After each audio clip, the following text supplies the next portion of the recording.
Merci de votre fidélité à Téléstud et bienvenue dans cette édition de l'entretien du jour. Je reçois aujourd'hui le docteur Bogassako Gervais. Il est à la fois écrivain, enseignant-chercheur à l'Université de Bouaké et il est auteur de 2 livres que vous pourrez voir tout à l'heure, Les droits de l'homme à l'épreuve, paru aux éditions L'Harmattan, ainsi que La guerre d'Abidjan n'aurait jamais dû avoir lieu, paru aux éditions Anteo Edizione. Bonjour docteur. Bonjour cher ami. Quand vous dites que la guerre d'Abidjan n'aurait jamais eu lieu, vous pensez que c'était évitable donc cette crise? Évidemment que c'était évitable et je pense que c'était du devoir et de la communauté internationale, mais surtout des Ivoiriens, de tout mettre en œuvre pour que cette guerre-là n'ait jamais lieu. Quand on regarde les conséquences dramatiques, les violations graves des droits de l'homme, les massacres des vies humaines, pourquoi? Pour un poste politique. Et moi, en tant que militant des droits de l'homme, je dis, quelle que soit la grandeur d'un poste étatique, il ne vaut pas la vie humaine. Donc, quelque part, oui, la classe politique ivoirienne a échoué, mais aussi les élites ivoiriennes ont échoué, et puis, quelque part, la communauté internationale a gravement échoué. Elle qui a osé intervenir militairement dans la crise ivoirienne et faire tout ce massacre qu'il y a eu. Mais si elle n'était pas intervenue, on l'aurait accusé d'avoir assisté, comme au Rwanda en 1994, à des massacres de population. Oui, sans doute. Sans doute que la grave crise du Rwanda fait qu'aujourd'hui, la communauté internationale veut jouer son rôle, d'après elle. On voit très bien aujourd'hui avec la crise syrienne, où elle a envie d'agir pour ne pas demain être responsabilisée. Mais elle est responsable. Parce que lorsqu'on fait les interventions militaires, moi je me dis, si par exemple l'ONU est une institution de paix, il faut qu'elle utilise toutes les voies de paix avant de passer à l'arme lourde.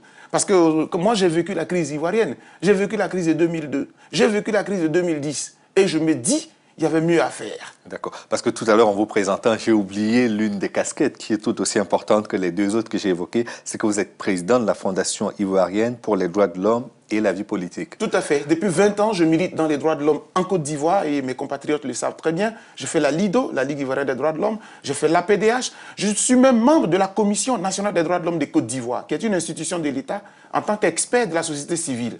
Donc, cette crise-là, nous avons fait tout ce qu'on pouvait faire. Je vous assure, cher monsieur, qu'on a voyagé. J'ai été même jusqu'à Abuja pour porter plainte contre la CEDEAO lorsqu'il a été émis l'idée de faire intervenir l'ECOMOG en Côte d'Ivoire. Je dis, mais quand on règle un problème politique, d'où vient qu'on doit intervenir avec des armes? D'accord. Pour revenir chronologiquement, vous faites partie des organisations qui avaient exigé que les élections soient tenues dans un délai normal. Tout à fait, pour 2 raisons. Pour 2 raisons. La première, c'est que le président de la République de Côte d'Ivoire, en cette époque-là, M. Laurent Gbagbo, avait réussi à sceller une sorte d'alliance avec la rébellion qui a pris les armes depuis 2002. D'ailleurs, une rébellion que j'ai condamnée dans le premier livre de 2007, qui est paru à l'Harmattan. Parce que pour moi, dans les principes démocratiques, une rébellion, ça se condamne. Or, la communauté internationale a fait le lit à la rébellion à Lina Makoussi. Donc, quand M. Laurent Gbagbo a réussi cet exploit de se mettre avec M. Soro Guillaume, dont il a fait un premier ministre, il a lancé cette grande phrase, « La guerre est finie ». Donc, pour moi qui suis un acteur de la société civile, je me dis, si le président de la République dit que la guerre est finie, mais il faut qu'on aille aux élections. Parce que depuis 2005, conformément à notre constitution, on n'était plus bien lotis. Même si M. Laurent Gbagbo demeurait toujours légitimement et légalement président de la Côte d'Ivoire en vertu de la constitution. Et donc, quand le président de la République dit que la guerre est finie, nous, on prend cela au bon. Mais 2, il y avait une clause très importante dans l'accord politique de Lina Makoussi de Ouagadougou qui a été signé en 2007, en mars 2007. Il était dit qu'une fois que nous connaissons la date des élections, les rebelles doivent désarmer avant que l'élection n'ait lieu 2 mois après. Donc pour nous, les conditions étaient tout à fait réunies pour demander au gouvernement de M. Laurent Gbagbo, et donc dirigé par M. Soro Guillaume, donner la date de l'élection aux Ivoiriens, plutôt que de chercher à célébrer le 50aire de la Côte d'Ivoire avec faste, alors que ça faisait pratiquement 3 ans, 4 ans qu'on n'avait plus d'élection conformément à la Constitution. Et nous avons réussi.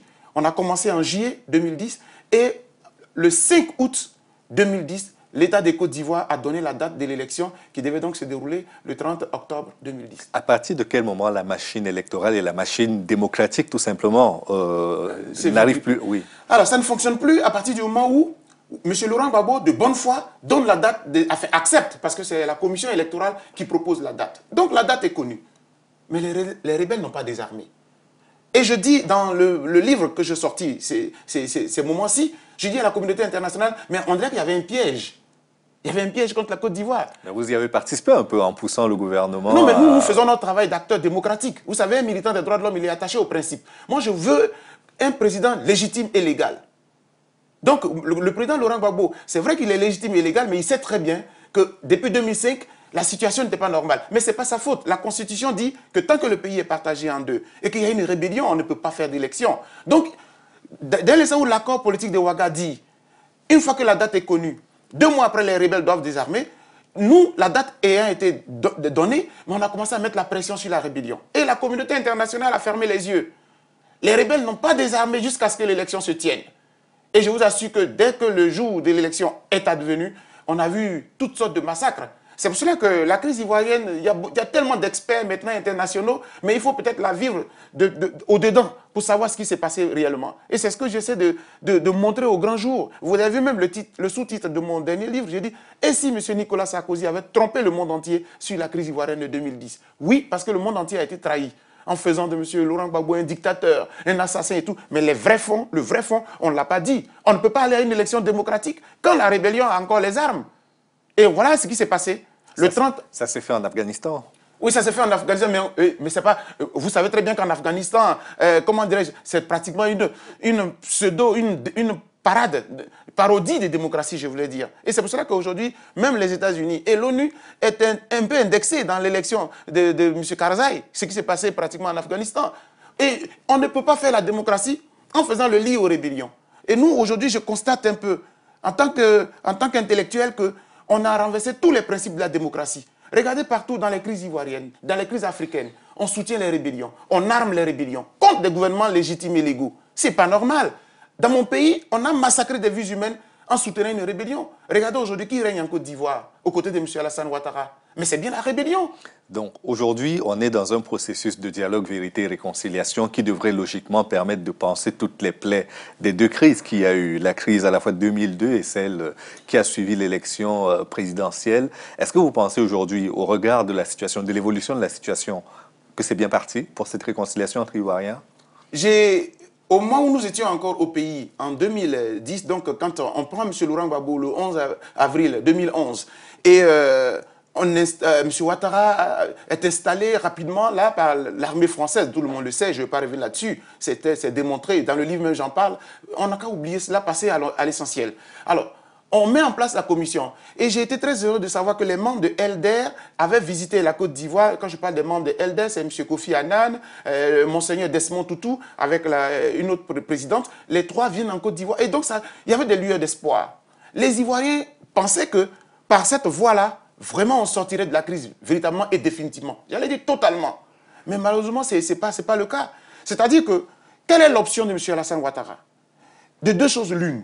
Ou bien vous voulez régler la crise ivoirienne par la voie de la justice classique. Alors, on applique la voie de la justice classique. Encore que lui-même, il n'est pas exempt de reproches. Ou bien, on prend la voie de la justice transitionnelle. C'est-à-dire la justice à l'amiable, une commission de réconciliation, où on trouve une formule, les auteurs des crimes, les victimes trouvent l'occasion de demander pardon à la nation, et puis le peuple leur accorde le pardon. Mais dans mon pays, M. Alassane Ouattara veut superposer les deux. On ne superpose pas les deux. Vous voulez juger M. Laurent Gbagbo à La Haye.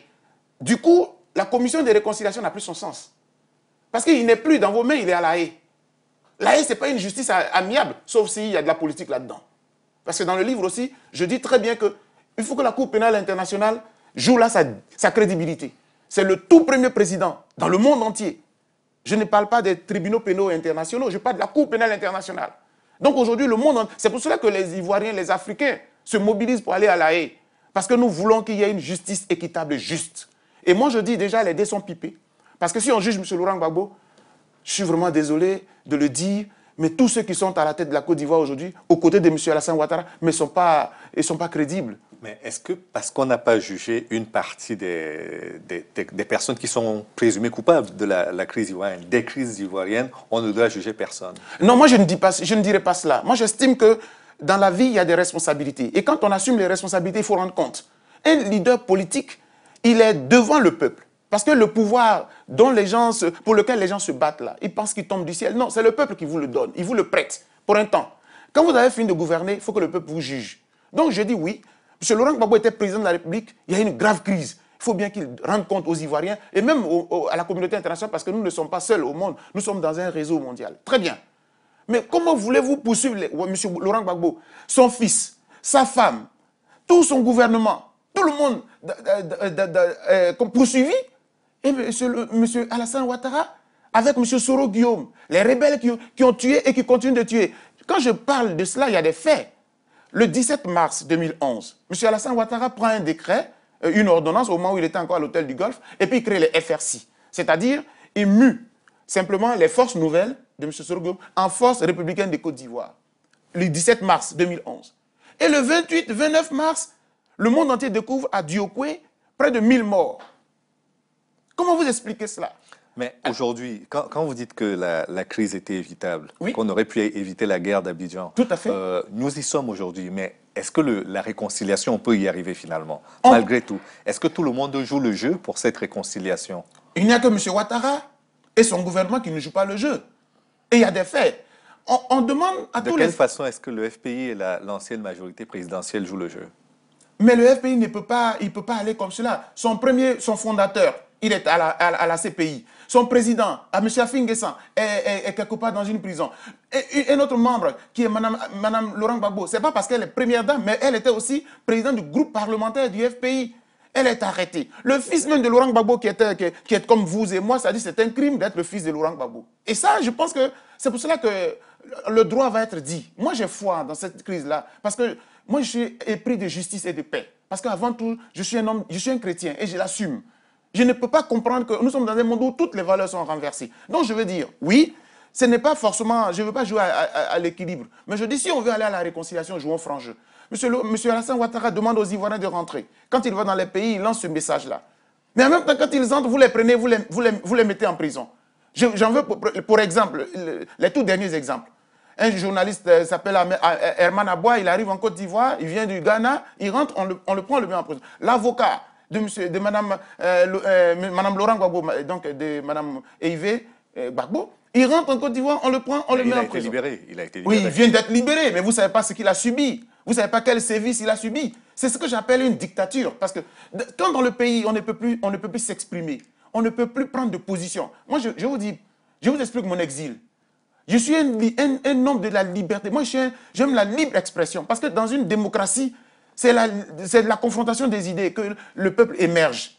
Dans mon pays, vous ne pouvez pas critiquer M. Ouattara sans que le lendemain, on ne vous visite. Or, M. Laurent Gbagbo, je vous le dis, cher ami, en Côte d'Ivoire, M. Laurent Gbagbo au pouvoir, j'étais à la télévision nationale critiquant M. Laurent Gbagbo.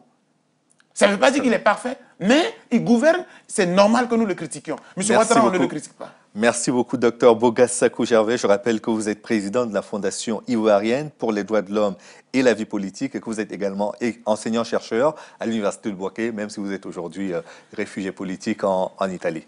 Merci d'être venu. C'est moi. Et merci à vous d'avoir suivi l'émission jusqu'à son terme. Rendez-vous demain pour une autre édition de l'Antenne du jour. À bientôt.